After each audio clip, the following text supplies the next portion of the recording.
Tahukah tuan-tuan dan puan-puan, di era 80-an ada seorang pegawai polis di Kuala Lumpur yang dikenali sebagai malaikat maut.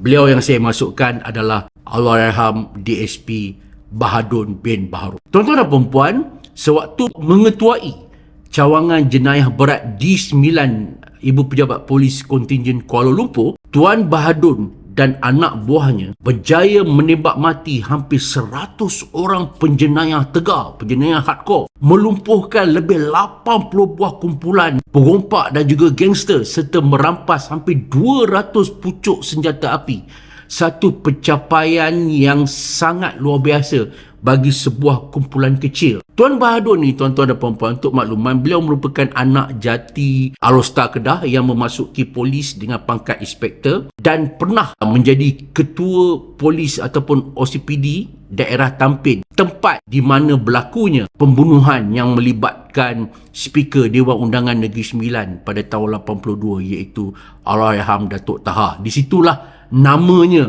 mula menjadi sebutan. Kemudian beliau bertukar ke bahagian tata tertib sebelum diserapkan ke cawangan jenayah berat Kuala Lumpur. Di situlah namanya mula menjadi sebutan dan mula diguruni. Dan Bahadun ni, tuan-tuan dan puan-puan, kalau dia pergi kerja, yalah, cawangan jenayah berat, tak pakai uniform lah kan, beliau selalunya dia akan bawa motosikal chopper, macam Virago tu. Dia bawa motor, dia akan bawa 2 pucuk pistol, satu pistol dalam beg sandang dia, satu pistol lagi dekat kaki dia. Kerana kalau berlaku sebarang pertempuran, lebih mudah untuk dia mengeluarkan pistol, menggunakan pistol itu.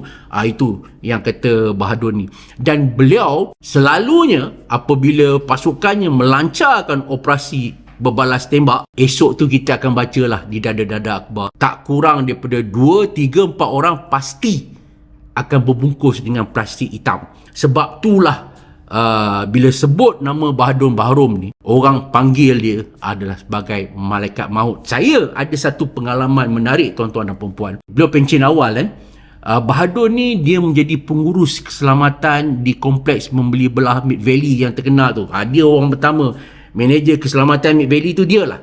Saya pernah interview dia, tuan, kenapa tuan memilih untuk bersara awal? Kata Bahadun, ini kerana pernah dalam satu operasi membalas tembak dengan perompak di Bukit Bintang. Ketika beliau menyerbu masuk ke sebuah bilik di dalam sebuah hotel, berlakulah tembak menembak, di mana antara penjenayah yang ditembak mati adalah seorang wanita.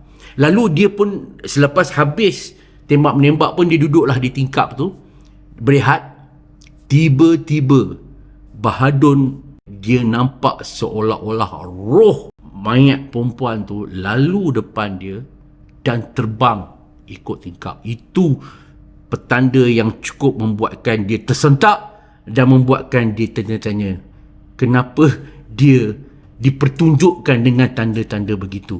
Wallahualam. Nombor 2, apabila ada anggota ahli keluarganya yang meninggal, dia sudah tidak ada perasaan sedih. Ini membuatkan macam orang kata satu benda yang trigger bahawa dia pun sudah tiba masanya untuk beliau meninggalkan pasukan ini. Tapi itulah, orang kata apa, bila dah habis beliau meninggalkan pasukan, tiada siapa yang kenang jasa dia. Beliau meninggal pada tahun 2012. Saya sempat menziarahi jenazahnya akibat stroke dan juga kanser paru-paru. Walaupun namanya tidak dikenali, namun jasa pegawai polis ini akan terus kekal sebagai salah seorang pegawai polis yang paling dedikasi, paling berani, paling hebat yang pernah dihasilkan oleh PDRM. Al-Fatihah. Salute.